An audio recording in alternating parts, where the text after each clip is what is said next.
We begin today's segment in the nation's capital, where a group of aggrieved contractors operating under the name the Concerned Local Contractors has staged a peaceful protest in Abuja, calling out the federal government over months of unpaid debts. Now, the demonstration took place at the Federal Ministry of Finance headquarters, where the contractors voiced their frustrations over the government's failure to pay for projects completed as far back as October 2024. Many of the protesters held placards and chanted slogans, saying that the delayed payments were crippling their businesses, plunging them into debt, and putting financial strain on their families.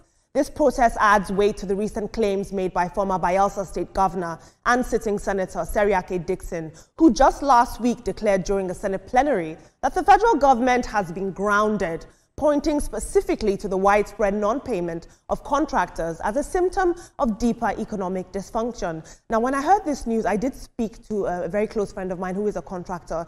He said that this news is very, very real. It is happening. They haven't been paid as far back as October 2024. He even said that a fellow contractor of his took his own life because he was in a lot of debt. He took out a loan on his family house. He was unable to pay back, and he took his life. So for these contractors, this is a very, very serious and life-threatening issue. They need to be paid. I know that the House of Representatives summoned the CBN and some other top officials to talk about this, but as of yet, nothing tangible has been paid to these contractors. Very interesting. The sad one is the contractor story. You know, contractors being owed by the government, be it federal or state government, it's something that has been on in this country for too long, and I think it's about time we started having that as history. I know that the last administration, the Federal Ministry of Works, had an arrangement, an automated way of paying contractors. So contractors that did contracts for that ministry never for one day complained, because there was an automated way agreed with them on how those monies are paid. I pray that those guys are paid monies. And I'll pick it up from there. I think that they need to be specific. When you're talking about contracts, it is based on agencies who engaged you, what agency engaged you. Yeah. So you should complain to that agency as against making it a blanket statement. So go to that agency and complain. I'd like to understand which agency engaged them such that this agency refused to pay them or is unable to pay them, so Nigerians can understand better the issues around this non-payment for contract works that they have done and all of it. And the matters can be situated appropriately and dealt with appropriately as well. But let me move to the, I'm going to start with unpaid. I will start with unpaid debt. Yeah. Be it agencies or government or whatsoever, people should not be owed. And allow me to tell you what, some of these contractors, they'll tell you, use your own money and do the work. When you're done, we'll pay you. And at the end of the day, imagine you sharing a story of a friend that even was telling you that somebody committed suicide because he was not paid. I believe that, I hope, and I believe that what they've done, the government will see it, be it government, be it agencies, whoever gave them the job to do, they need to be paid, because these people go all out to make sure they do the job rightly. So it's just right that they get their monies. Since 2024, absolutely, that is not a good one.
Moving on, if you are the type to speed across Lagos's Third Mainland Bridge, here is your cue to slow down. A new video showcasing the sophisticated surveillance setup on the Ibrahim Babangida Bridge, commonly known as Third Mainland, has gone viral, drawing praise for its meticulous coverage and clarity. The footage reveals an impressive array of CCTV cameras, offering full visibility of the entire stretch of the bridge, with every lane and angle clearly monitored. But these cameras aren't just for show. Speed enforcement is now fully active, and I just want to remind you guys that motorists exceeding the 80 km/h limit could face fines of up to 50,000 naira. Now, the Minister of Works, David Umahi, says that the cameras serve multiple purposes: monitoring for criminal or suspicious activity, enforcing traffic laws, and even helping authorities intervene in potential suicide attempts. If you ask me, this is proactive digital law enforcement at its finest. I think that when you infuse technology into law, it leaves very little room for push and pull with criminals. Nobody is going to stop on the road and argue. We're going to focus on what the data, on the data that the camera is giving us, and I like that a lot. So let's take a look at social media. Good says, those CCTV cameras are for monitoring traffic rules violators if they overspeed. So don't think they installed those cameras to protect the people. They did that so you can pay a fine if you overspeed. We'll move on. We'll take another tweet now. Adesola says, if a powerful person commits crime, they will steal off the CCTV and tell us it was not working when it happened. We'll have to wait and find out. Have you guys ever found yourself, you're rushing somewhere and you're speeding on Third Mainland Bridge, you think no one is watching? You're just zooming down there trying to get to Ikeja in 2 minutes. Some of your comments on these issues are always very funny, and I wonder how they think, you know. Yeah, CCTV is there. One of the reasons there, so when you overspeed, you'll pay the fine. They'll catch you and you'll pay the fine. But that's not where it ends. Does it mean that when somebody is committing crime, those cameras will go off? Is that what you're saying? So those cameras are there for our security, and they are there for good behavior of the average Nigerian. 80 kilometers on that bridge is not too slow. You know, I just hope that Nigerians will adhere, or Lagosians would adhere to it. And then to the other story of Third Mainland Bridge, I have had to take caution when I'm driving. She's not past 80 kilometers per hour right now. I don't have 50,000 naira to pay. I can cook a pot of soup with that money. And then I'll talk about Third Mainland Bridge. For me, myself, I cannot drive there because I'm scared of the road. It's too smooth. And even whenever my driver is driving, I always tell him, go slow, go slow. I mean, my mom says something, speed kills. So I'm happy that this has been done. And I say it with Nigerians. Sometimes whatever is done, they always see like a pothole in it. So what do they mean by the CCTV is not for security? It's definitely for security. If something is happening, we'll definitely be able to see it. It doesn't go off and come on at particular times. It's always on. So I think that's a good one on that. Over to you, Ibrahim. Yeah, so I guess it's just trust deficits that is in the country. So when the government is trying to do something to salvage the situation, to save our lives, we always look for something else to say that, no, you are not saving my life because you want to save my life. You're saving my life because you want to punish me. You know, those are some of the ways we reason as Nigerians. If they're asking you not to overspeed, they are inadvertently saving your lives, because when you're driving, you know, very fast, you're just trying to kill yourself. But when you're cruising, in fact, cruising is easier. So if there is a mad person in front or behind, you're able to maneuver and then put yourself out of, you know, the quagmire on the roads.